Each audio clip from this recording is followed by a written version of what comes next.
come on, you know Kyle's my friend, and there's nobody that likes and believes in Kyle more. When you guys get together again, like, is it right back to the old Texas days and reminiscing? Well, you see this picture right here? Oh, my gosh. What is this? Do you remember us having, like, so many pimples and stuff on our face? That was the first thing. I thought we were cool. I've made a promise to myself that I will not be picking against the 49ers really for the rest of the year. I'm going to take some credit for the 49ers. I haven't talked to Kyle in months, okay? He doesn't want to talk to me. I'm Johnny Media to him right now. I don't want to talk to you either. Yeah, we'll deal with it. Chris Simms, Mike Florio, Pro Football Talk Live, and we're here in California, and Chris Simms and Kyle Shanahan go way back. How old were you when you met Kyle the first time? I believe I was 19. 19, he transferred from Duke. Our first meeting was really like a real tough conditioning workout at Texas, right? It's the off season. We're getting ready for my sophomore year now, in the middle of your freshman year, basically, and we hit it off right from get-go. We really did. He was a receiver. You were a quarterback. Right. First pass you threw to him in practice. Did you complete it? I think I did. He was like before his time. He had a little talent at receiver. Like, I do think if he was in college football maybe 6, 7, 8 years later, that he would have been a little more valued. An unbelievable route runner. I mean, he really was. The team listened to everything he said about route running because he was obsessed with it. That's why his offense is so good. He really sees the offense through the wide receiver's eyes. Like, what would I want to do if I was a wide receiver? How would I get the ball to the wide receiver? And I think it's very interesting, but he was a great route runner, and he, worked with Ed McCaffrey and Rod Smith because of his dad and all of that, and really taught a lot of our other Texas receivers little nuances about route running. Well, and now he is a great coach in addition to being a great route runner, and his team in Kyle's third season as a head coach in the NFC Divisional round, the number 1 seed in the conference at home. Santa Clara, Levi's Stadium, facing the Vikings on Saturday, and we'll be there as part of Football Night in America. We'll be there to watch the game. We'll be on the sideline. Chris will be standing close to the white stripe and hopefully get shoved by an official like last year. But we got to talk about that game. And the 49ers, 7-point favorites, not a surprise. They've been one of the best teams all year long. The Vikings are a mixed bag. You never really know who's going to show up in any given week. And I think we'll know by I'd say the middle of the second quarter. Sure. We'll know whether or not the Vikings are on or not. Right. Don't you think? Well, yeah, we felt that last week, right? I think after the first drive or two, we went, all right, Minnesota looks like they're going to hang around. When they stiffened after the fumble and only gave up a field goal matched the field goal, that's when we thought, okay, this could be a game, at least. You're right. And I still didn't think they would win at that point. The game got to 10-6, and I went, oh, the Saints got the ball. Here they go. They're going to give the death blow. They got the interception. They went down to score a touchdown. But I think, of course, Minnesota, do they pose some problems for Kyle Shanahan and the San Francisco team? Certainly. I mean, hey, listen, their defense, it's talented. They got speed on the edge. They got 2 linebackers who are, Pro Bowl caliber type of football players. They got 2 really good safeties in the back end. So, it's going to be big. I really look at this as like, okay, Everson Griffin, Danielle Hunter, the 2 backers in the middle. Congratulations. I got it, right? Yes. I got it. Those two, those to me are the people you need to focus on in this game because of Shanahan, not only the run game, all the trick stuff he does as far as movement, reverses, play action passes, and you don't want to be blitzing and overcommitting certain guys to certain areas because that's what will lead you to getting gashed. And that was what helped them win last week. Can they pull it off again this week? I don't know. The 49ers offense is more explosive than the Saints, and that's what scares me, I guess, a little bit more for the Vikings defense. Well, let's apply the Bill Belichick approach to both teams. Right. Both offenses. Right. Let's start with the Vikings offense, or defense, rather. Right.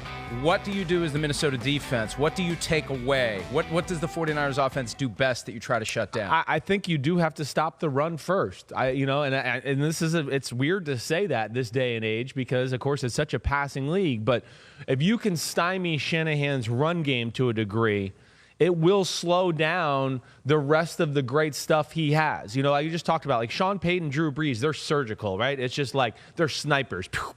Okay, we're picking you apart for 8-10 yards. Kyle's one of those guys where it's like, oh, I got him in the defense I want. Watch out. 80-yard touchdown. That's what he tries to do. He goes for the kill that way. So I do think the run game is imperative for the Vikings to at least slow it down because then it doesn't open up all the trickery that Shanahan can bring, the play actions deep down the field, George Kittle, and all the tricky things they do with him. So it's the run game, but if you maybe pick one player, I'm going Kittle. I mean, Kittle is the guy I think you got to take away, and the Vikings do have the assets to make that tough. And I agree with you. I think the more they can force quarterback Jimmy Garoppolo to have to throw to his outside guys and take their chances that maybe he'll be inaccurate, maybe it just won't be his day. We don't know what kind of a day it's going to be for Jimmy Garoppolo because he's never played in a playoff game. Yeah. And he faced the Vikings once. It was the start of the 2018 season, first game, and that was a lifetime ago, but there's still some lines you can connect between that game and this game. Same defense, same coaches, same quarterback, a lot of the same personnel. He had 3 interceptions that day. One went back for a touchdown, career low quarterback rating of 45.1. And you just wonder how much of that was studied this week by the Vikings defensive staff to think about what maybe can be done that was done in that game. Or and this is where it goes next level. What kind of look can you show that may make Garoppolo think it's going to be the same thing it was in that game, but it's going to be something different? No doubt. I think that's what really, to me, if I'm playing Kyle Shanahan, the genius of Kyle is when he knows he gets into certain formation and he can pin you to, they play this defense when I'm in this formation. That's when he can become the mad scientist and draw up plays that totally just screw you over. And you're right. Zimmer's got to give different looks. He better self-scout thyself going into this week. Shanahan with 2 weeks off, and not only that, the creativity and his, for lack of a better phrase, guts to do plays that have not been called before. My big thing, too, would be, okay, yes, we know Zimmer needs to slow down Kyle Shanahan. The other thing is, though, if I'm Mike Zimmer, I'm going into Kevin Stefanski and Kubiak this week going, hey, guys, this offense is legit. Like, we might need to push the envelope this week. We got to continue to push the bar here and be creative. We saw some things last week that were pretty creative from their offense. Can they continue to expand on that if 49ers are hot early, right? It's up and down the field. I don't want, the Vikings can't be looking up going, man, it's 17-0 and we haven't really gotten a flow yet. They're going to have to match some of that energy and explosiveness on the offensive side. How many plays will Kyle have in his game plan that he intends to use, and how many other plays are available if he spots something in a formation and tells Garoppolo, call this play instead? Yeah, right. Well, he's different than like John Gruden, where we would go into a game with like 160, 180 plays on the menu. Kyle condenses it a little bit more to where, okay, I know I like these, and I would bet you when it's all said and done, Shanahan, Kyle's probably around 120, 100 plays, somewhere in that version, because you always have to have those fail-safe plays too, right? Oh, George Kittle's out. Now I got to play a different personnel, and I got to kind of go and dive into that. So he's got all those type of things for the just-in-case plan. But, the thing I love about Kyle is, and the offense in general, is it's not a Rolodex offense. It's not just like, ooh, I like this play.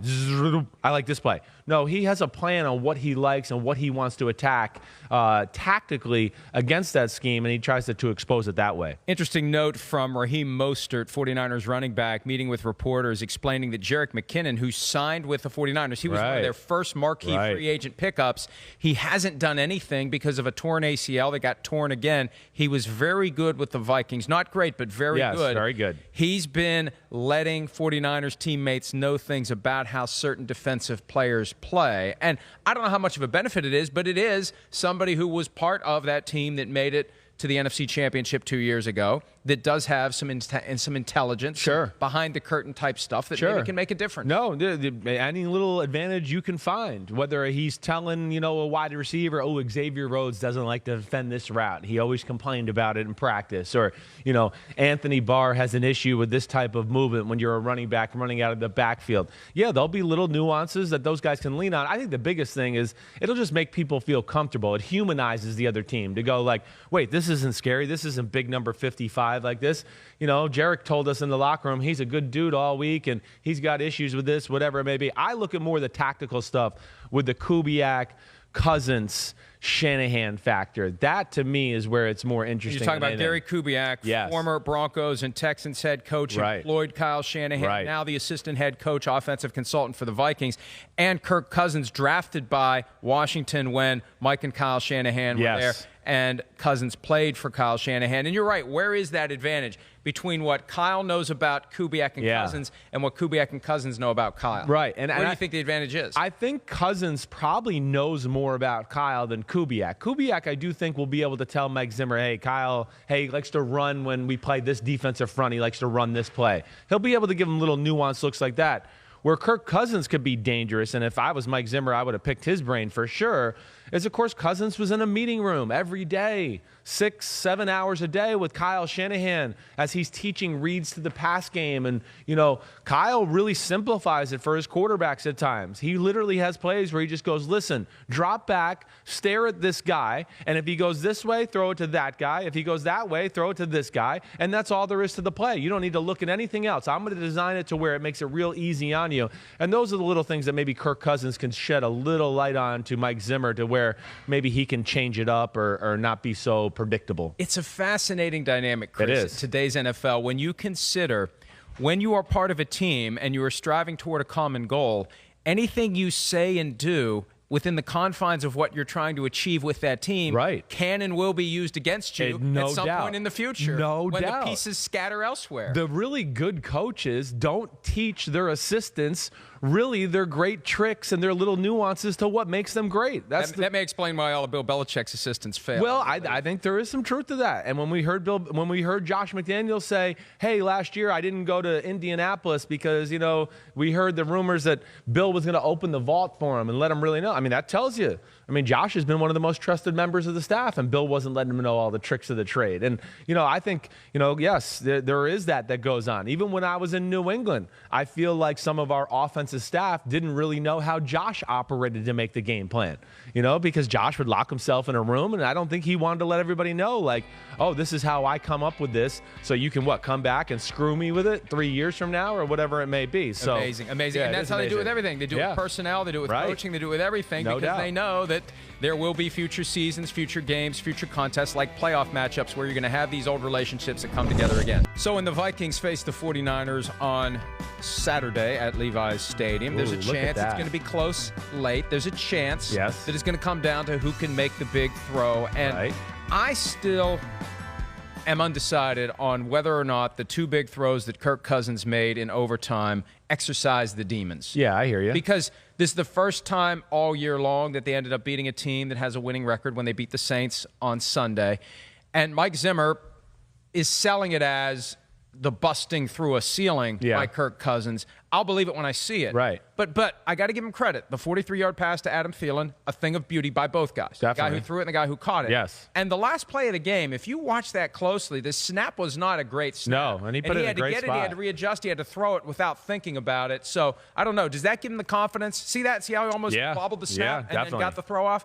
I just wonder, and we're going to find out Saturday, does that get him past the moments where he's kind of got a little deer in the headlights in the past? Well, yeah. I mean, listen, I think he's a very aware person, self-aware, aware of what's being said. Yeah, probably too aware. And I can understand that, because I think I had moments in my career where I felt like I was too aware. Breaking in the huddle in a big moment going, whoa, this is a big moment, instead of just going, hey, what the hell do I got to do in this play? How do you get past that? Yeah. How can you? You just got to continue to beat it in your brain. I do think last week will give him confidence nonetheless to just go, hey, wait, I can do this in a big moment, in a tough spot, whatever that may be. I proved that I can answer the bell. Now, do they get those opportunities to the one-on-one shots down the field and like that? Because I know I don't always rely on Stefanski to make things easier on him, and I just dropped my mic. Hi, I'm Mike Tirico, and thanks for watching. Make sure to hit subscribe for the latest news and highlights from NBC Sports.